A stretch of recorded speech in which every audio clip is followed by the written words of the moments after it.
Live, local. This is Fox 12 Now. Hello everyone, this is Fox 12 Now. I'm Greg Nibbler. Thank you for joining us. We are live here every weekday from the Fox 12 Oregon newsroom, live streaming starting around 1 p.m. and going throughout the afternoon up until our 4 p.m. news. So covering a wide range of topics here on the show. And thanks for joining us. However it is that you found us, we do appreciate that. Right now, we are going to be talking about something that was a staple of the Portland area for decades, for over 2 decades actually.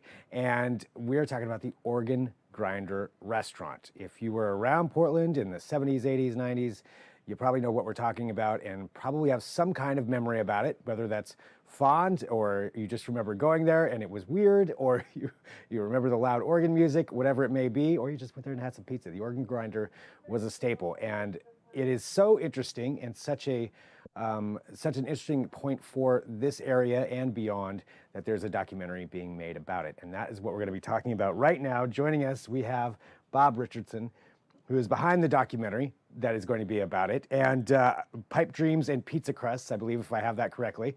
And, that's right. It's such a great name for this. And, you know, Bob, for anybody out there who, I'm sure a lot of people do have the memories that are watching this right now, particularly if they saw the name there, but there may be other people thinking, what is an organ grinder? What does that mean? What are we talking about here when it comes to this? And could you give us just a little bit of the backstory on this place and what it was? Yeah, so the term organ grinder actually goes way back centuries. They were street musicians who would travel around with a little portable organ, like a big wooden box, and they would turn a crank on it to operate the mechanism and make the music, kind of like a player piano. And so if you can think, they're kind of grinding the organ like a coffee mill or something like that. And traditionally or stereotypically, they would have a little monkey with a tin cup. They'd go around to the crowd and people would put their coins in the cup and the monkey might do little tricks and bring them back. So flash forward to the 20th century with the invention of cinema. Originally movies were silent and they used to use actual orchestras to accompany the films. That got to be too expensive for having theaters out in the suburbs or in rural areas. So it was developed a special kind of pipe organ for movie theaters that could simulate an orchestra. As sound came into theaters, those organs started getting tossed to the wayside, sometimes literally thrown away. Theaters would be imploded to make room for parking lots, as was the case right here in Portland. The Oriental Theater on Grand Avenue, next to the Weatherly Building, is still a parking lot today. But that is where the guts of the pipe organ came from that went into the Organ Grinder restaurant. And all around the country, especially in the Bay Area, people figured out that they could take these and use them to entertain people in the restaurant, because it only took one performer. You could fill the whole place with all kinds of sounds and make it fun. And so the Organ Grinder restaurant wasn't the first one, but it really took the concept to a whole new level. Just a grand building, crazy architecture, mascots and performers, live monkeys, mechanical monkeys, later arcade games, just a whole bunch of stuff to make it entertaining. Just an entire show, like a dinner show that you're going to be having essentially with it, utilizing, as you mentioned, the guts and the spare parts that came from these movie theaters. And I've got some, just to give everybody a little bit of concept here too, you sent over some great videos of this. I just wanted to pull, we'll find a couple of them here, but showcasing what the restaurant was, and then I'll turn off the sound on this so it's not coming through, but you know, showcasing, you know, what these organs kind of look like and just what was going on there. Like a lot happening all in one place, and you just have one person playing all of this. Right, and you mentioned it's kind of like a dinner show, except that this was just going on all the time. The performers would do about 50 minutes of playing out of an hour and take a little break and then come back. And so you could show up at any time. There was no schedule. And in fact, in the early days, the lines would go around the block with people trying to see what this was all about. And you could hear it around the block, too. A spectacle and a show. And I want to give everybody some locations here, too, because I mentioned at the beginning, you know, Southeast 82nd Avenue. We have a few pictures here. This is and the building is still there, out there on Southeast 82nd, right? Right. There have been a few businesses in there after the Organ Grinder closed, and currently it is a buffet, a Chinese buffet. Yep. And so if you're going down there, you will see that building with the big glass, you know, on the outside of it. But this is what it looked like. And when was it started here in Portland?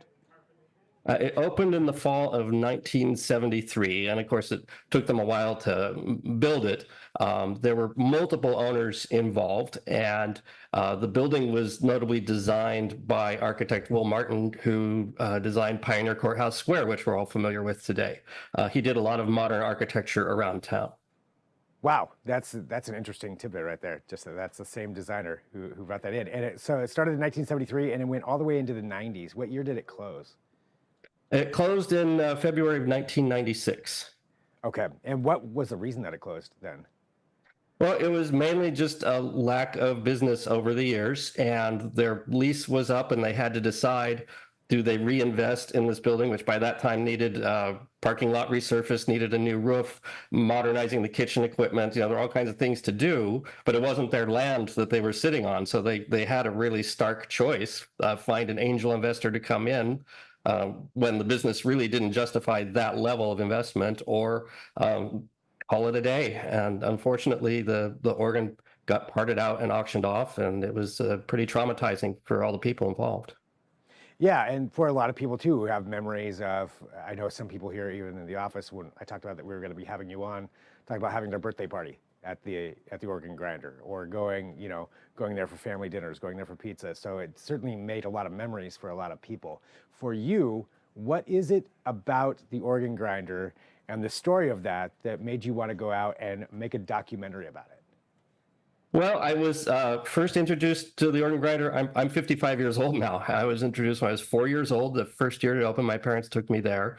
And I was hooked for all the same reasons that other kids were hooked, but I was also starting to develop an interest in learning music. So I talked my parents into getting me organ lessons. And but also, I'm kind of an electronics nerd. And just, you could see in the photo behind all the glass, you could see all of the pipes and all the wiring and all the controls and how everything worked together. So it just appealed to both sides of my brain. And we went there quite frequently. And then when I went off to college in the 80s down in Corvallis, it was 100 miles away. I didn't go to the organ grinder that much anymore. And a lot of other people, grew up and just kind of forgot about it. And by the 80s and 90s, there were a lot of competitors for entertainment destinations. So if you want to take a group to a birthday setting, it wasn't just the organ grinder, or say Farrell's is another beloved place that people remember.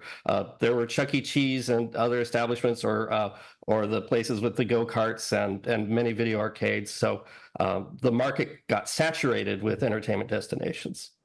But the organ grinder still seems to hold some kind of a sway and has such a powerful memory for so many people. And so since you've decided to do this, what's the feedback been like from people who now know that you're making this documentary about the organ grinder?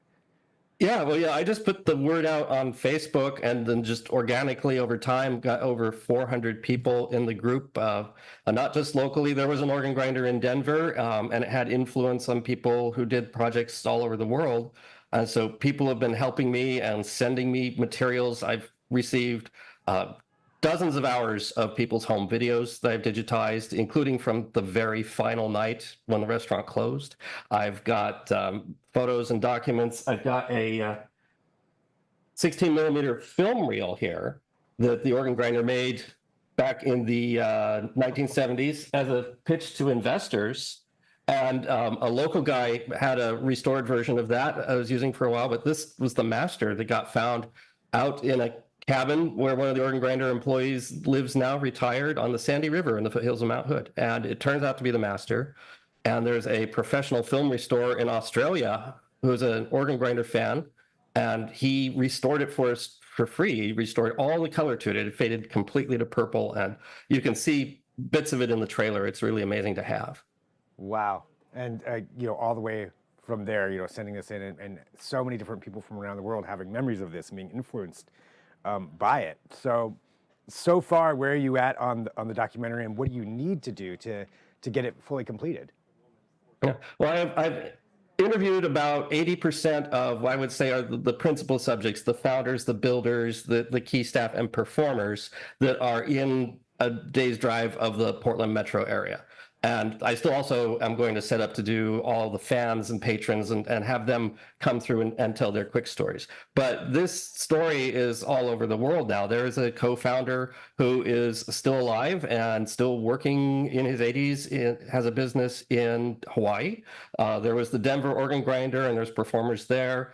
there are places that are still in business that have this format. There's one in Wisconsin, there's one in Arizona. So I hope to visit those. The one in Arizona, Oregon Stop Pizza, actually has the big colorful pipes that you can see in that tower in the image that just went by. And so those are now in Arizona. And sometimes people make the pilgrimage there to see it and get a little bit taste of what the organ grinder was. So I want to talk to them about how they continue to be successful and what they think in 2024 the prospect is for having another restaurant like that. I was just going to ask that. That was my question too. So you mentioned there's one in Arizona, but yeah, do you think that this is something that could make a comeback for not only nostalgia reasons, but also just, you know, for entertainment value too, for going to this type of a restaurant? Right. Well, you know, social media kind of changes everything, because now if somebody goes to a birthday party, they're going to post a video of it. And that might entice more people to come and get a taste of what things are really all about. You see that with theme parks now. People will post, they'll get 10,000 or 100,000 views on just riding a roller coaster. So it's free advertising, you know, so maybe that would help. I don't know. I want to get out there and talk to these people. So what I've done is I've launched a crowdfunding campaign to help me travel to all these other locations. I'm basically halfway done with the core story that I've gotten in Portland, but to get it all and to get it right, I need to go to these other places. And so we need, yeah, get the rest of the story from all of them. And I'm going to pull this up here too, because we've got just this image right here. So again, I mean, even the logo, you know, kudos on everything you've got here so far. Pipe Dreams and Pizza Crusts, Rise and Fall of the Organ Grinder, and pipedreamsfilm.com. So that's where people can go to find out more about it. That's right. I've got articles from all of the progress that I've had throughout the course of the year, and then info on the crowdfunding campaign and everything else. And there's a way to contact if you have materials you want to supply, or if you've got a story to tell. We want to talk to everybody. I will let some of the people here know about that as well. Some of the people that were talking about that earlier today, having birthday parties there and visiting the organ grinder and some of the memories that they have. So, well, Bob, anything else that you think is important for people to know just about what you're doing and to make sure they get the word out? Well, it's, if you have fond memories of the place, you are not the only one. People really do remember it, and this just brings back so much from it. In fact, Dennis, who's one of the main people you see in the trailer, just for trying to find stuff for me in his archives, he found original digital master recordings of the albums they made there that were thought to have been misplaced or lost. And so we're going to re-release those albums on CD as part of the crowdfunding. So somebody out there watching right now may have something along those lines, or they may have something. Yeah. I've got stuff all the way from Australia about the organ grinder. It could be anywhere. Could be anywhere, and somebody watching, maybe you know someone who has something like that from the organ grinder. You want to get a hold of Bob. Well, thank you very much, for joining us. I really appreciate it, and I'm really looking forward to seeing this once it's completed and out there for everybody. And hope you get everything that you need to get it done. All right. Well, thanks for having me. You bet. And for everybody watching too, this is Fox 12 Now. We're live streaming here, as I mentioned at the beginning, every weekday. So lots of places to find our show and our content, and feel free to share it too. You can go to the YouTube channel on Fox 12 Oregon. You can share it from there. You can share it from our website. There's also the apps. Whatever platform you're on, you can download those and watch these too anytime on demand. So thanks for doing so. And I appreciate everybody joining us. We'll sign off for right now. I'm Greg Nibbler. This is Fox 12 Now.